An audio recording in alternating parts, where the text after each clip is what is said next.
Listen closely, and I'll tell you about something that happened in the autumn of 1839, in a village whose name has been deliberately scratched from every map that once bore it. I know because I've seen those maps, jagged lines where letters should be, as if someone took a knife to the paper itself. The locals from neighboring towns still won't speak of it, not directly.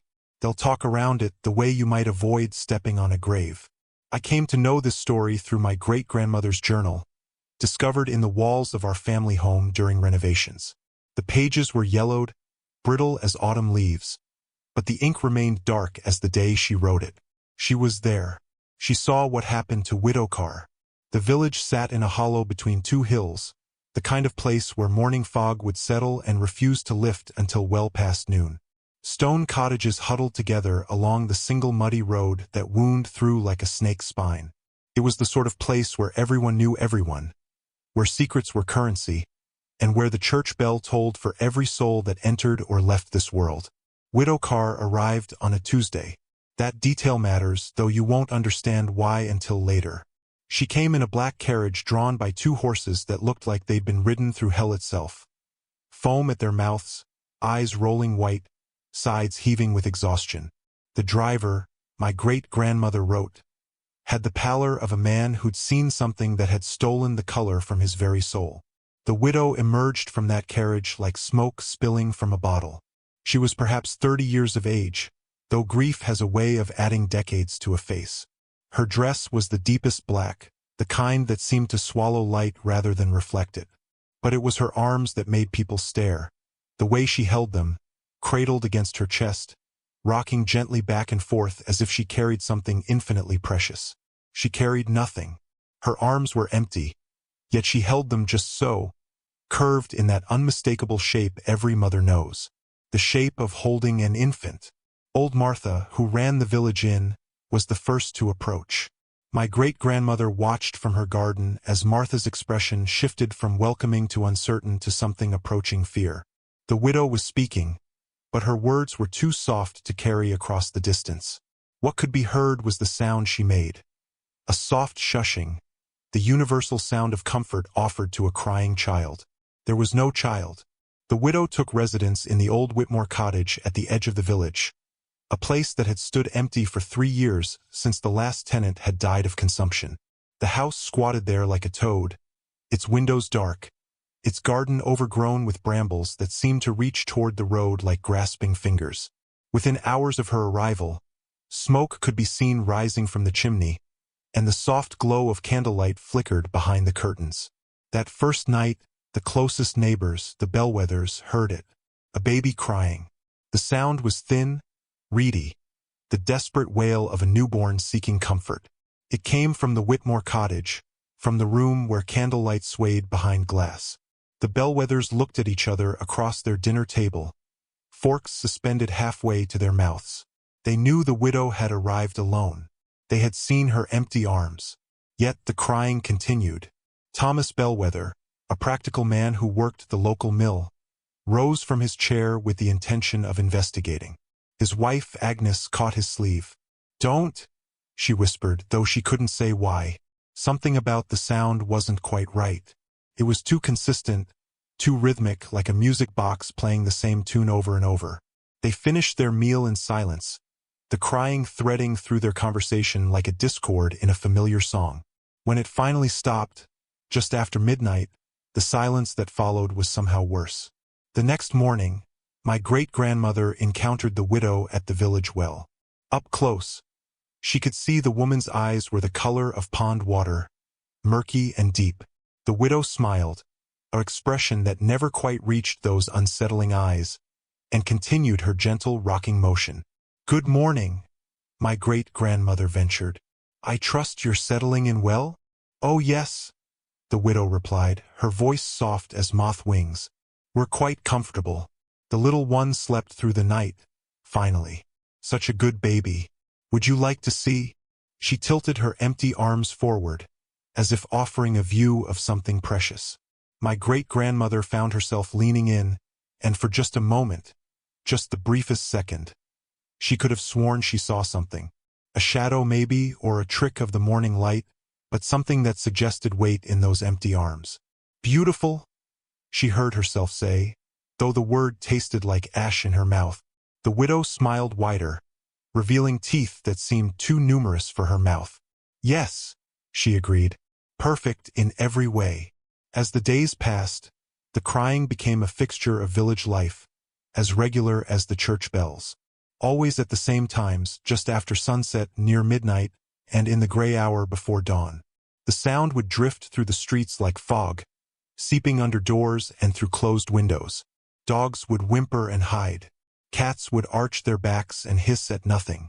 Children would wake screaming from nightmares they couldn't quite remember. But it was what happened on the seventh night that made people truly afraid. The crying changed. It became hungrier. The seventh night fell on a Monday, which meant my great-grandmother was returning late from the church auxiliary meeting. The moon was new, leaving the village in a darkness so complete it felt solid, like walking through black wool. She carried a lantern, its feeble light creating a small sphere of visibility that only made the surrounding dark seem deeper.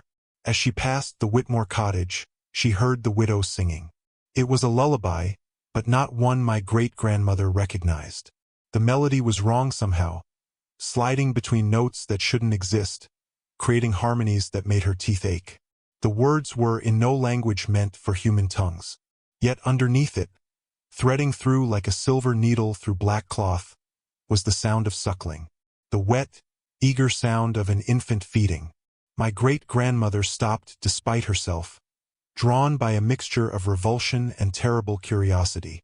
Through the window, she could see the widow in her rocking chair, silhouetted against the firelight. The woman's shape was wrong. Her chest appeared misshapen, as if something were pressing against it from the inside, moving with a rhythm that matched those horrible feeding sounds. Then the widow turned her head, slowly, mechanically, until she was looking directly at the window. At my great-grandmother. Her eyes reflected the firelight like an animal's, 2 points of amber in the darkness. She smiled without stopping her song, and beckoned with one finger. "Come closer," that finger said. "Come see." My great-grandmother ran. She wrote later that she had never run like that in her life, not even as a child. She ran as if the devil himself were at her heels, her lantern swinging wildly, creating mad shadows that seemed to chase her down the muddy road. She didn't stop until she reached her own door, fumbling with the latch with fingers that shook like leaves in a storm. Inside, she barred the door and lit every candle in the house, creating a fortress of light against the darkness outside. She sat in her kitchen, back to the wall, and waited for dawn. Just before the sun rose, she heard it. Footsteps in her garden, slow and measured, circling her house. They stopped at each window, pausing as if someone were peering in. Then, soft as a whisper, came the sound of a baby's gurgle of contentment, the sound a well-fed infant makes before sleep. The footsteps retreated just as the first rays of sunlight touched the horizon. The next day, the village was abuzz with whispered conversations. Others had heard the footsteps too, the circuit around their homes, the pause at windows. The blacksmith, a bear of a man named Josiah, admitted that he'd seen the widow in his garden, standing among his wife's roses, her empty arms moving in that eternal rocking motion. When he'd grabbed his hammer and gone outside to confront her, she was gone, but the roses where she'd stood were withered and black, as if touched by frost. It was young Mary Patterson who made the connection that chilled everyone to their bones. Mary, barely 16 and sharper than any scholar, remembered something from the previous summer. A traveling merchant had passed through, selling trinkets and spreading gossip from other towns. He'd mentioned something about a fire in Millbrook, 3 villages over. A house had burned with a woman and her infant inside. The woman had survived, but the baby, the merchant had painted a grim picture. The woman had refused to accept her child's death, had carried the charred remains around for days before the authorities had forcibly taken them from her. She'd attacked them like a wild animal, screaming that they were stealing her baby, that her baby was hungry, needed to feed. They'd locked her in the asylum at Greenhill, but she'd escaped within a month. No one knew where she'd gone. The description matched Widow Carr exactly. But if that were true, if the widow was that poor mad woman from Millbrook, Then what was making those sounds? What was crying in the night? What was feeding at her breast? The answer came from an unexpected source: Father Morrison, the village priest. He was a young man, barely 30, with the kind of faith that hadn't yet been tested by the world's cruelties. He came to my great-grandmother's house on a Tuesday afternoon, exactly 1 week after the widow's arrival. His hands shook as he accepted her offer of tea. "I've been reading the old texts," he said without preamble. "The ones the church keeps locked away. The ones we're not supposed to acknowledge exist." My great-grandmother waited. She knew about those texts. Everyone did, in the way that everyone knows about things that aren't discussed in polite company. "There are accounts," Father Morrison continued, his voice barely above a whisper, "of grief so profound it tears holes in the fabric of reality itself. Of mothers who lose children and refuse to let them go, whose need is so powerful it calls something back. Not the child, you understand. Never the actual child. But something that feeds on that grief, that takes the shape of what was lost." He set down his teacup with a clatter, tea sloshing onto the saucer. "It's called a grief phantom, and the longer it feeds, the stronger it becomes. The more real it becomes." "Real enough to be heard?" my great-grandmother asked. "Real enough to be heard. Real enough to leave footprints. And eventually," he trailed off, but his meaning was clear. "Eventually, real enough to touch. Real enough to hurt. Real enough to kill." That night, the crying was louder than ever before. It seemed to come from everywhere and nowhere, echoing off the hills, reverberating through the very ground. Windows rattled in their frames. Dogs howled in response, a chorus of animal terror that sent shivers down every spine. And underneath it all, the widow's voice, singing that alien lullaby, the words becoming clearer though no more comprehensible. It was the Bellwether family who saw it first. Agnes Bellwether, unable to sleep, had gone to the window to close the shutters against that horrible sound. As she reached for the latch, she saw it. In the widow's garden, illuminated by no light source anyone could identify, was a cradle. It rocked by itself back and forth in time with the crying. And in the cradle was something, a shape that hurt to look at directly, that seemed to shift and writhe like smoke given form. It had the suggestion of a baby's limbs, a head, the curve of a tiny body, but wrong, all wrong. As if someone had tried to sculpt an infant from shadow and nightmare. Agnes screamed. The sound cut through the night like a blade, and suddenly everyone was at their windows, looking, seeing. The widow stood beside the cradle now, reaching down with tender care to lift that impossible thing into her arms. As she did, it became more solid, more real. Features began to form, eyes that were pools of absolute darkness, a mouth that opened far too wide, tiny fingers that ended in something that was not quite nails, not quite claws. The widow lifted her abomination to her breast, and the feeding sounds began again, wet and eager and wrong. By the 3rd week, no one in the village was sleeping properly. The crying had evolved into something worse. Laughter.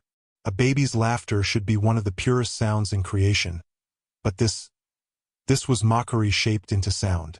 It would start just after midnight, tinkling like broken glass, echoing from the Whitmore cottage and seeming to seep into the very walls of every home. Children were the most affected. Little Emma Hartwell, only 5 years old, was found in her nightdress standing in her garden at 3 in the morning, arms outstretched toward the widow's cottage. When her parents pulled her inside, she fought them with strength no child should possess, screaming, "The baby wants to play! The baby wants to play with me!" She wasn't the only one. Every child under the age of 10 began sleepwalking, all in the same direction, all with the same desperate need to reach the Whitmore cottage. Parents took to barring doors and tying their children's ankles to the bedposts with soft rope, a horrible necessity that broke every mother's and father's heart. My great-grandmother wrote of watching from her window as the widow walked through the village in the deep of night. She no longer pretended to hide what she carried. The thing in her arms was visible now, though looking at it directly caused splitting headaches and nosebleeds. It had grown. What had started as the size of a newborn was now the size of a 6-month-old infant, plump and writhing, its skin the color of ash and moonlight. The widow would stop at each house where a child lived. She would stand at the gate and rock her monstrous baby, singing that otherworldly lullaby. And from inside would come the sound of children crying, begging to be let out, scrambling at windows with their small fingers until they bled. On the Thursday of the third week, she stopped at my great-grandmother's gate. My great-grandmother had no children of her own, a sorrow she carried quietly, but the widow stood there nonetheless, looking up at her window with those pond-water eyes.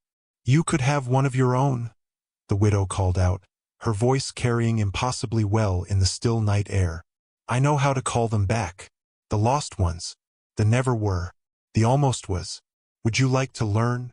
My great-grandmother pressed herself against the wall, out of sight, heart hammering against her ribs. The widow laughed, a sound like creek water over stones. "They're so hungry when they come back," she continued conversationally, as if discussing the weather. "So very, very hungry. But a mother's love feeds them, makes them strong, makes them real. Don't you want to be a mother? Don't you want to hold your own sweet baby?" The thing in her arms made a sound then. Not a cry, not a laugh, but something between a purr and a growl. It was answered by something inside my great-grandmother, some deep, primal part that recognized a predator's call. She bit her hand to keep from screaming, tasting copper as her teeth broke skin. The widow stayed there for an hour, occasionally speaking, mostly just standing and rocking. Only when the church bell tolled 3 did she move on, and my great-grandmother finally allowed herself to collapse to the floor, sobbing with relief and horror in equal measure. The next morning, Father Morrison called a town meeting in the church. The widow, of course, did not attend. The pews were packed, fear making allies of people who hadn't spoken in years. The blacksmith's wife clutched her infant son so tightly he wailed in protest. The elderly sat in the back, hands folded, lips moving in silent prayer. Father Morrison looked as if he'd aged a decade in the past week. Dark circles ringed his eyes, and his hands trembled as he gripped the pulpit. "I've sent word to the bishop," he began, "but received no reply. I fear we are on our own in this matter." "What does that thing want?" someone called out from the back. "Why won't she leave?" The priest's jaw tightened. "I've continued my research. The texts suggest that these entities need to fully manifest, to become truly real. And for that, they need—" He paused, swallowing hard. "They need to feed on an innocent, to consume a pure soul completely. That's why it's calling to the children." A wave of horrified murmurs swept through the congregation. Mothers pulled their children closer. Fathers' faces darkened with rage and determination. "We could burn her out," Josiah the blacksmith suggested, his voice rumbling like thunder. "Force her to leave. And risk that thing getting free?" Father Morrison shook his head. "We don't know what it would do if separated from her. She's both its mother and its anchor to this world. Without her—" He left the sentence unfinished, but the implication hung in the air like incense smoke. It was old Martha who voiced what everyone was thinking but no one wanted to say. "So we're trapped. Can't make her leave, can't let her stay." The meeting dissolved into arguments and accusations. Fear has a way of turning neighbors against each other, and by the time the church bells rang noon, 3 fistfights had broken out and 2 families were no longer speaking. The widow had divided them without even trying. That night, she knocked on doors. A soft, polite rapping that somehow carried over the sound of her baby's cries. She went to every house with children, asking to come in, just for a moment, just to warm herself by the fire. Her baby was cold, she said. Her baby needed warmth. No one answered. No one dared. But Samuel Fletcher, father of 3, made the mistake of looking through his peephole. He saw her standing there, the thing in her arms reaching toward his door with those not quite right fingers. Its eyes, God, its eyes were black holes in its ashen face, but somehow he knew it was looking directly at him, into him. He stumbled backward, and his movement must have made a sound because the widow laughed. "I see you, Samuel Fletcher," she sang. "I see you, and my baby sees you too. Such beautiful children you have. Such tender, sweet children. My baby would so love to play with them, to hold them close, to never, ever let them go. Samuel grabbed his hunting rifle, the one his father had given him, and aimed it at the door. "Get away from my house," he roared. "Get away or I'll shoot." The widow's laughter turned into something else. Multiple voices, as if a dozen women were laughing in harmony. When she spoke again, it wasn't just her voice but a chorus, each slightly out of sync with the others. "You can't kill what was never alive, Samuel Fletcher. You can't bury what was already buried. But please try. My baby does so love the loud noises. They make it laugh." As if on cue, that horrible infant laughter rang out, so loud it seemed to come from inside the house itself. Samuel's youngest, barely 2 years old, began laughing too, the same pitch, the same rhythm, as if in answer. The child's eyes had rolled back, showing only whites, and when Samuel grabbed him, his son's skin was ice cold. The widow moved on to the next house, but Samuel's boy didn't stop laughing until dawn. By the 4th week, the village had become a place of walking ghosts. No one slept. No one ate properly. The children had to be watched constantly, as they would try to escape at any opportunity, drawn by some invisible thread toward the Whitmore cottage. The adults moved through their days in a haze of exhaustion and fear, jumping at shadows, seeing that horrible infant face in every dark corner. My great-grandmother had stopped leaving her house entirely. She boarded up her windows, stuffed rags under the doors, and spent her days reading scripture by candlelight. But even the holy words provided no comfort. Sometimes, between the lines of text, she swore she could see other words forming. That alien language the widow sang, writing itself in the margins like spreading ink. On the Tuesday night of the 4th week, always Tuesday, that cursed day, something changed. The crying stopped. The silence was so sudden, so complete, that people actually left their houses to investigate. They stood in the muddy street, looking toward the Whitmore cottage, waiting. The night was still, no wind, no insect sounds. Even the ever-present creek had seemed to pause its babbling. Then they heard footsteps, not the widow's soft tread, but something heavier. Something that walked on too many legs, or legs that bent in ways that legs shouldn't bend. The sound came from the cottage, growing louder, closer. People began backing away, retreating to their doorways but unable to look away. The widow emerged first, but she was changed. Her black dress hung in tatters, and her skin had taken on a grayish pallor that matched her baby's. Her eyes had sunk deep into her skull, and when she smiled, her teeth had multiplied, row after row of them like a shark's mouth. But it was what followed her that made grown men fall to their knees and women scream prayers to any god that might listen. The baby walked. It shouldn't have been possible. Its body was still infant-sized, but it moved on all fours like some horrible spider, its limbs bending at impossible angles, its head rotating too far as it surveyed the villagers. It had grown a tail or perhaps tentacles, the witnesses could never agree, that dragged behind it, leaving trails in the mud that steamed and hissed. "My beautiful child," the widow cooed, her voice proud and terrible. "Ready to play, ready to feed.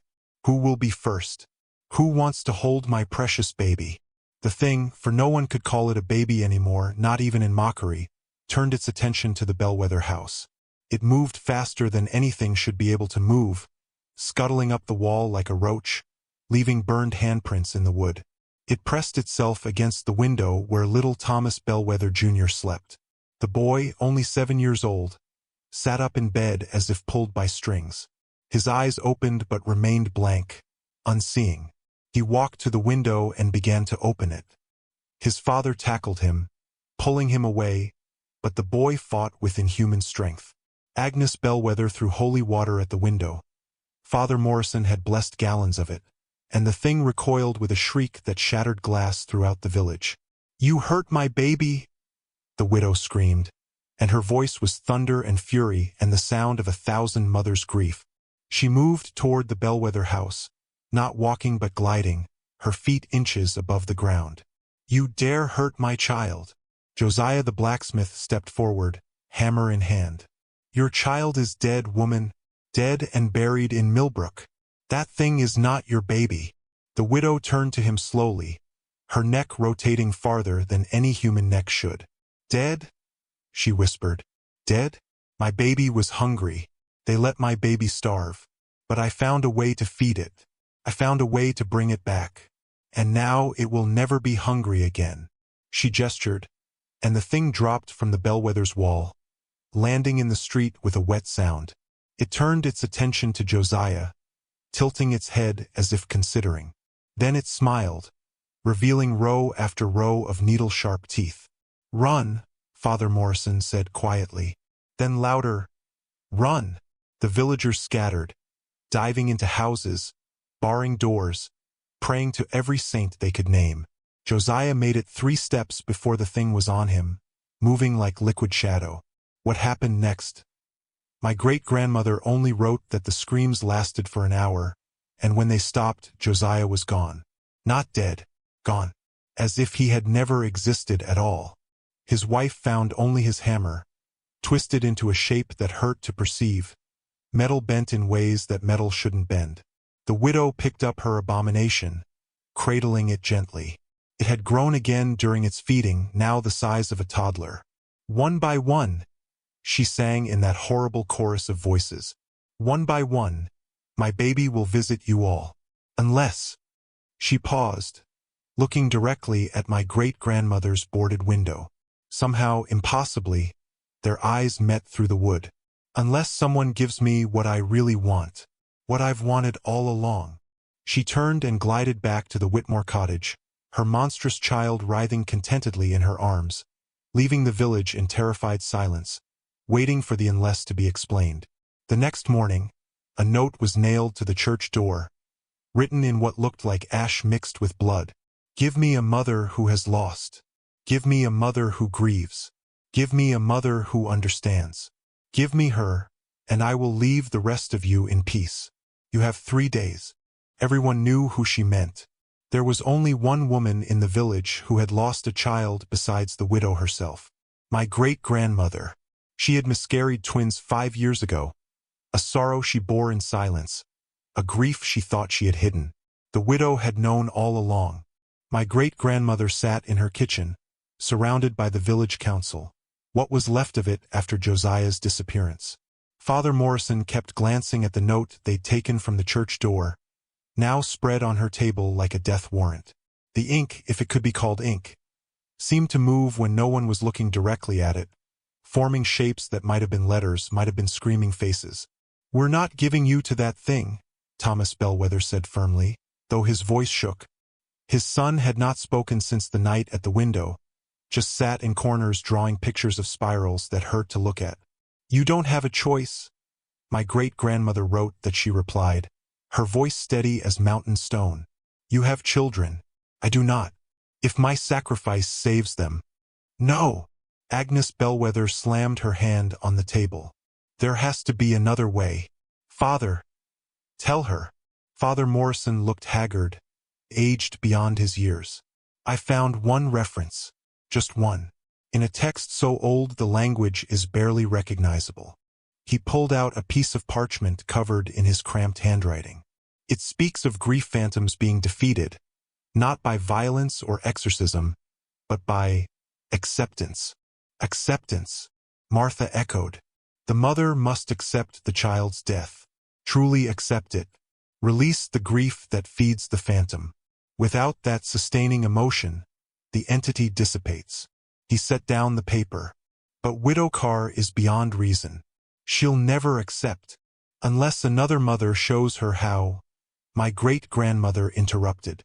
She stood, decision crystallizing in her eyes like frost. "I know what I have to do." That night she prepared. She retrieved a small wooden box from beneath her floorboards, something she hadn't touched in 5 years.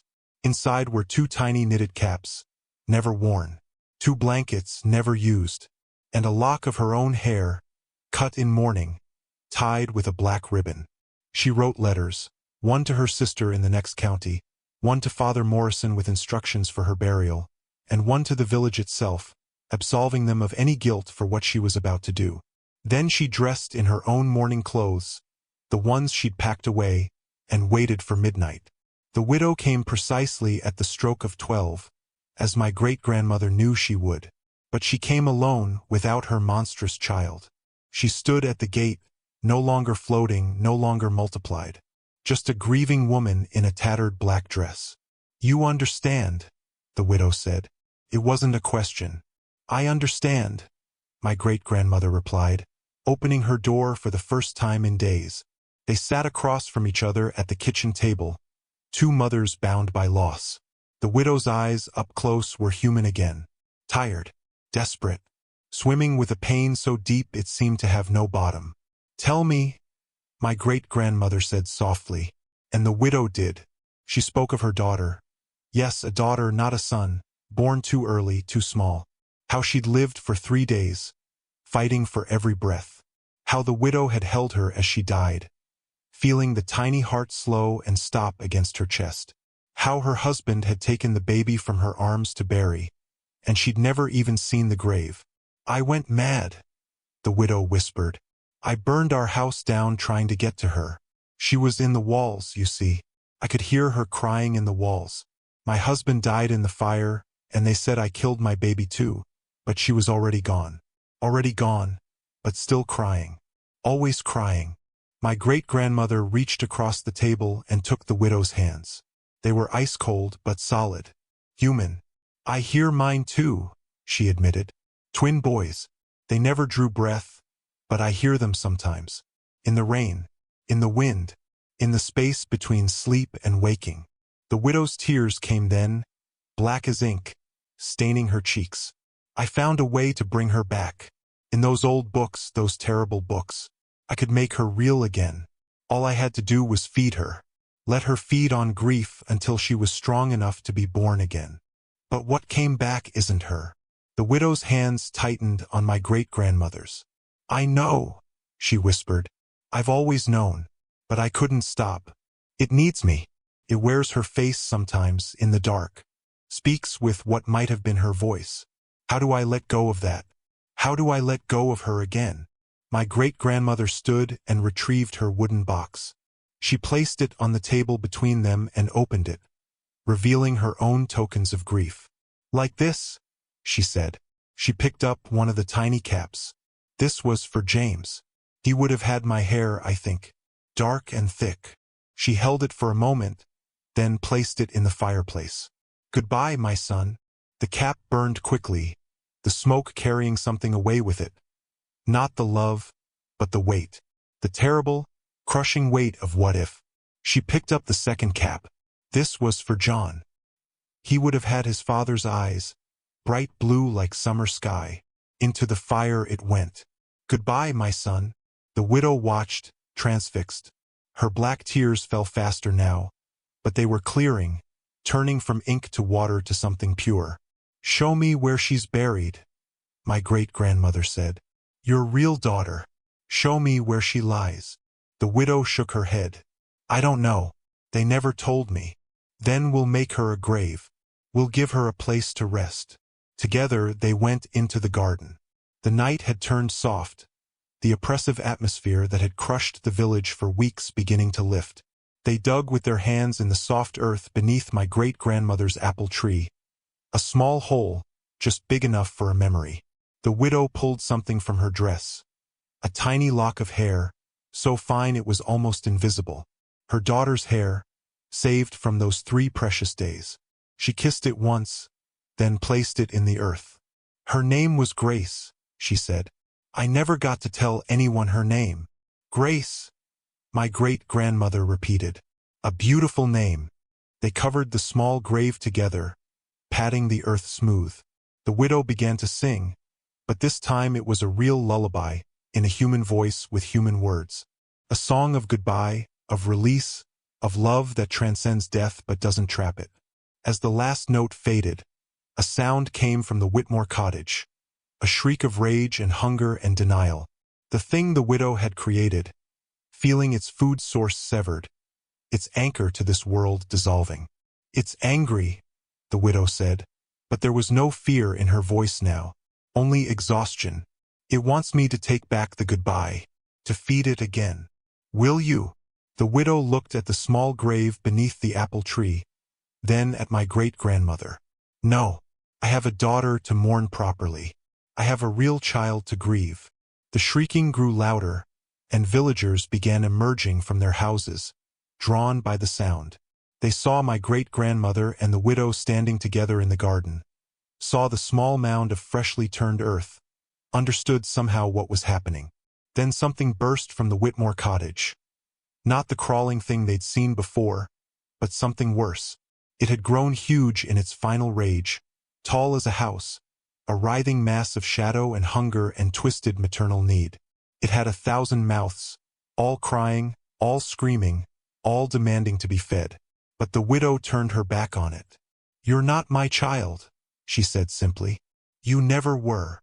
The thing that had worn the shape of an infant towered above the village, a nightmare given form by weeks of feeding on grief and fear.